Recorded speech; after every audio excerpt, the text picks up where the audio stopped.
Hi everyone, আপনাদের সবাইকে রিয়াসবং কিচেনে স্বাগত। শীতের সকালে টিফিনের জন্য কসুরি মেথির আলুর দম আর নানপুরি এক অসাধারণ খাবার। প্রথমে আমি নানপুরির জন্য ময়দাটা মেখে নেব। একটা বাটিতে 200 গ্রাম টক দই নিয়ে তাতে হাফ চামচ বেকিং পাউডার, 1 চা চামচ বেকিং সোডা দিয়ে ভালো করে মিক্স করব। দেখুন দইটা ফরম্যাটিং করতে শুরু করেছে। এটাই নানপুরিগুলো নরম করতে সাহায্য করবে। ভালো করে মিক্স করে নিয়ে এক সাইডে রেখে দিলাম।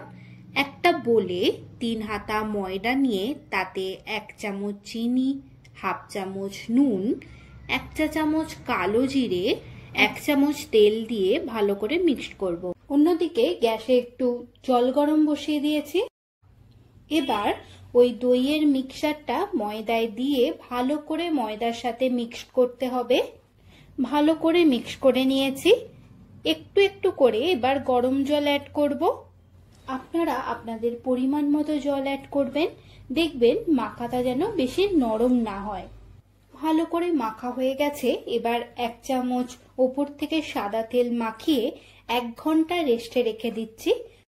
কড়াইয়ে সাদা তেল অ্যাড করে আগে থেকে সেদ্ধ করে খোলা ছাড়িয়ে রাখা আলুগুলো আমি দিয়ে দিলাম।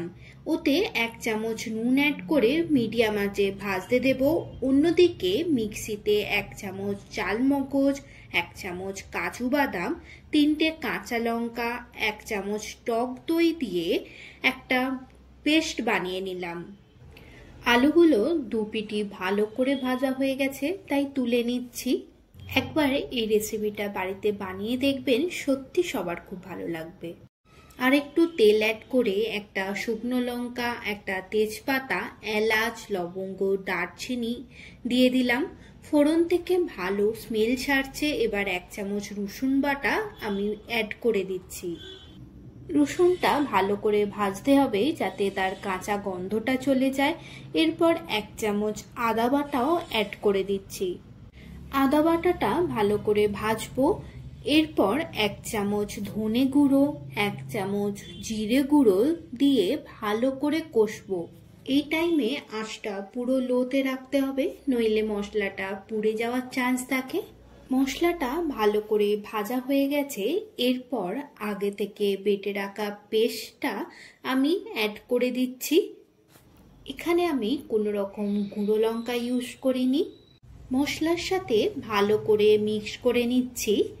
এই সময় আঁচটা পুরো লোতে রাখতে হবে, নইলে দইটা কেটে যাওয়ার চান্স থাকে। এরপর 1 চামচ নুন, 1 চামচ চিনি অ্যাড করে আবারও ভালো করে মিক্স করব। মশলাটা যত ভালো করে কষানো হবে ততই টেস্ট দ্বিগুণ হবে। যতক্ষণ না তেল ছেড়ে দিচ্ছে মশলা থেকে ততক্ষণ আমি কষবো। দেখুন মশলা থেকে তেল ছেড়ে দিয়েছে। এবার আমি এক এক করে আলুগুলো অ্যাড করে দিচ্ছি। আলুগুলো একটু মিক্সড করে নিয়ে আমি এতে জল অ্যাড করে দেব। যেহেতু আলুগুলো আগে থেকে সেদ্ধ করে রাখা আছে তাই বেশি আমি জল অ্যাড করিনি। 2টো চেরা কাঁচা লঙ্কা, হাফ চামচ গোলমরিচ গুঁড়ো অ্যাড করে চাপা দিয়ে লো আঁচে রান্না করব 2 মিনিট। 2 মিনিট পর হাফ চামচ কসুরি মেথি অ্যাড করলাম। তাহলেই রেডি কসুরি মেথি আলুর দম। এবার নানপুরি করার জন্য রেস্টে রাখা ময়দাটাকে ভালো করে মাখবো। দেখেই বোঝা যাচ্ছে ময়দাটা রেস্টে রাখার জন্য কতটা নরম হয়েছে। এর থেকে ছোট ছোট লেচি বের করে নিয়েছি। আমার এটা থেকে 12টা নানপুরি হয়েছে।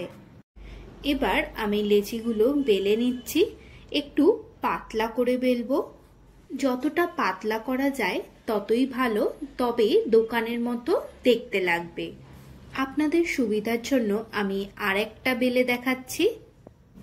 ভিডিওটা ভালো লাগলে লাইক অ্যান্ড শেয়ার করবেন, সাবস্ক্রাইব করতে ভুলবেন না।